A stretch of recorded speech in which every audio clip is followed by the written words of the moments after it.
In the realm I created, the dragons have a saying: never spend fire where you cannot keep it. I spent the last 90 days putting that rule against every slow-living habit the internet has been quietly selling us. Some of them earned their fire, others wasted it. Today, I'll show you the 7 habits that survived, the 3 popular ones that didn't, and the small habit at the end that turned out to make every other habit on this list actually work. Hi, I'm Heidi. A few years ago, I burned out hard. Working full-time, trying to get a side hustle off the ground, optimizing every minute, ticking off habit trackers, and somehow getting further from the woman I was trying to become. The harder I tried, the louder my life got, and the smaller I felt inside it. So I stopped, and I started writing a story, a whole realm. I called it EMBERHOLLOW. Inside that story, I built the thing I needed, a slower way of becoming that doesn't punish you for being tired.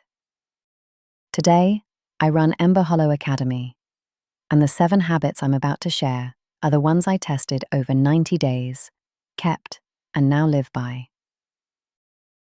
Here's how I tested. Each habit had to clear 4 conditions before it earned a place on this list.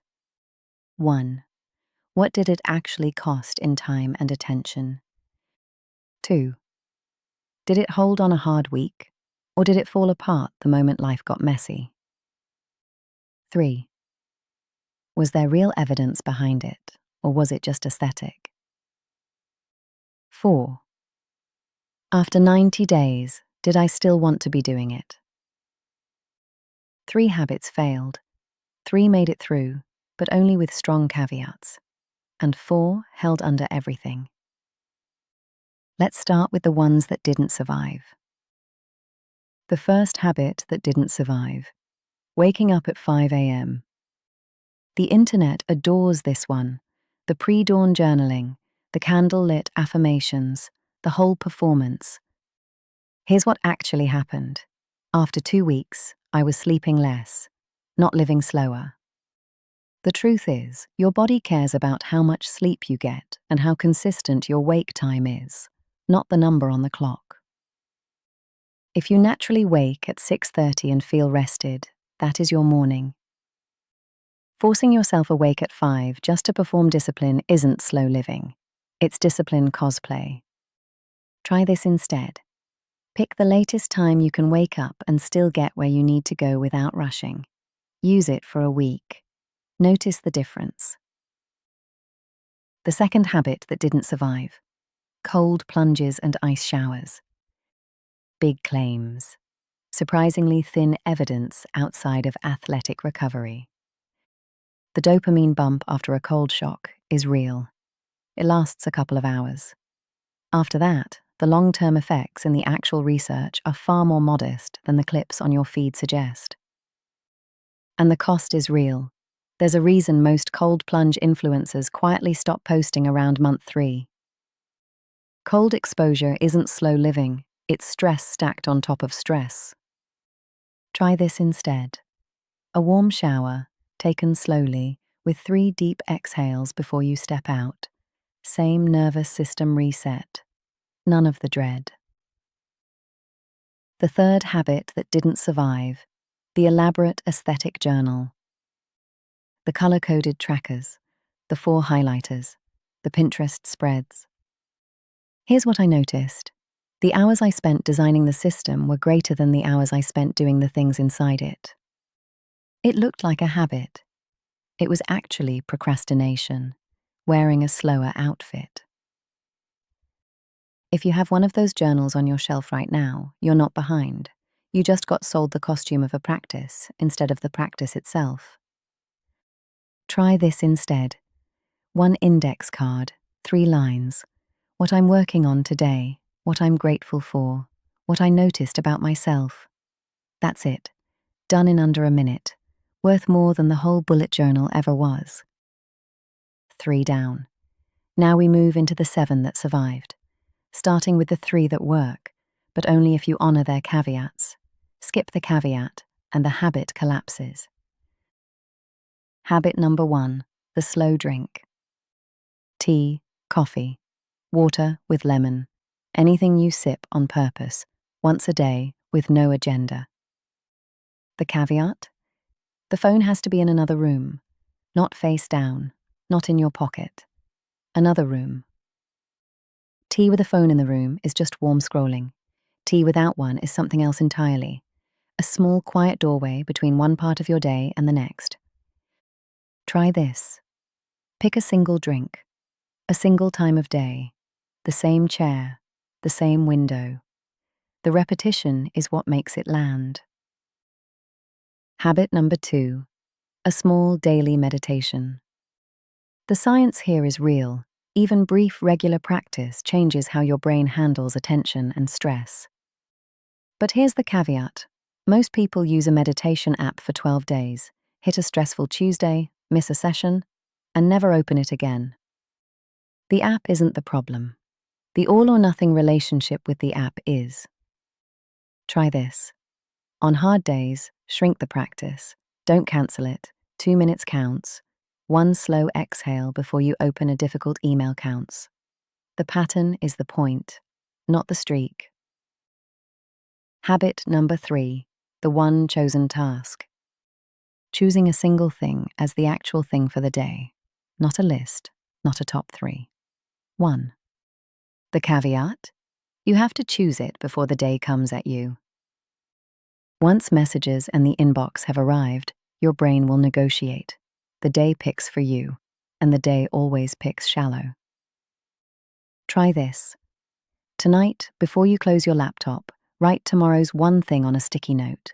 Put it on your kitchen counter. Let it be the first thing you see in the morning. Watch what happens to the rest of your day when you start with that. So those are the 3 that survived with caveats. The slow drink, with the phone away. The meditation, kindly. The one chosen task, decided early. Now we get to the 4 habits that consistently held. Through bad sleep, bad weather, bad weeks. The week where everything was on fire, and these still showed up. Habit number 4, the morning daylight walk. Within an hour of waking, you step outside for 10 to 20 minutes of real daylight. No window, no sunglasses, just outside. That's the entire habit. Even on a cloudy day, outdoor light is roughly 10 times brighter than your kitchen lamp. Your nervous system can tell the difference. Your sleep that night will tell you too. Try this. If you can't walk, sit. On a porch, by an open door, with your coffee in hand. The point isn't the steps. The point is the light. Habit number 5, the sensory sunset. At dusk, you light a single sensory cue. A candle, a particular lamp, a song you only play at sundown. From that moment on, the working part of the day is closed. No more inbox, no more news, no more proving. The cue isn't the magic. The cue is the signal. Your nervous system needs a marker that says, the working day is done now. Without one, it bleeds into the evening, and your body never receives the message that it's safe to rest. Try this. Pick one cue, just one. Use it only at sunset. Keep it sacred. One candle is enough. Habit number 6, the witness page. This is the journaling habit that survived, and it's tiny. A few sentences, 1 or 2 minutes. You write what you observed about yourself today, not what you should do, not what you wish were different, just what you noticed about yourself. Witness you as you are before you fix. That's the rule. The reason this small version works where most journaling habits collapse is that it's small enough to do on your worst day. No streak, no shame for half a page, just a quiet record of a noticing mind. Try this. Tonight, write 3 sentences.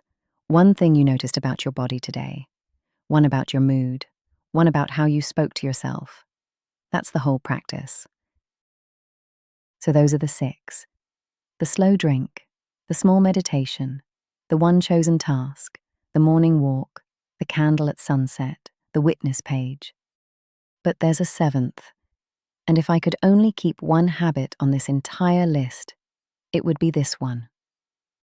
It takes 60 seconds, it costs nothing, and it's the small habit that makes every other habit on this list actually work. Habit number 7. The threshold minute. 60 seconds. Pausing at the doorway between one part of your life and the next.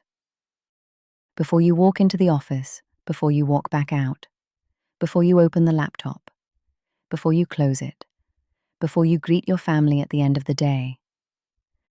60 quiet seconds, no phone, one slow breath, sometimes one hand on the door frame.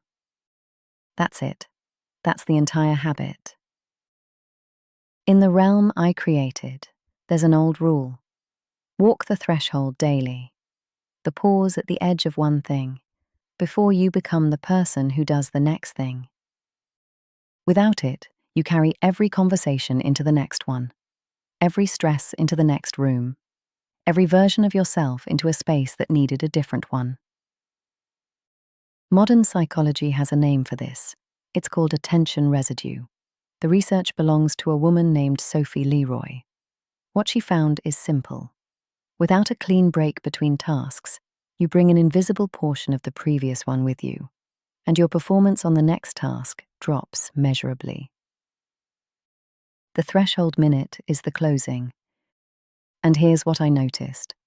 When I started putting a threshold minute before any of the other 6 habits on this list, they all started working better. The walk landed deeper. The witness page was more honest. The cup of tea was actually a pause, not a pretend one. That's why it's the one.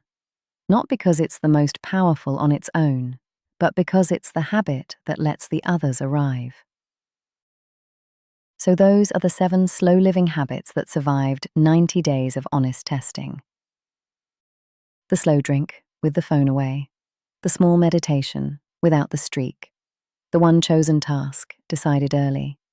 The morning walk, the sensory sunset, the witness page, and the threshold minute that ties them all together.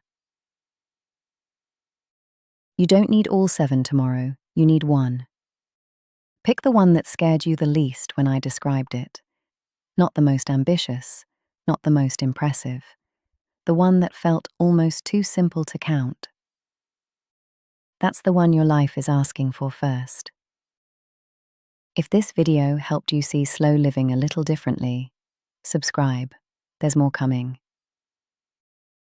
Until then, seekers, walk gently, be kind, and remember, you are already enough.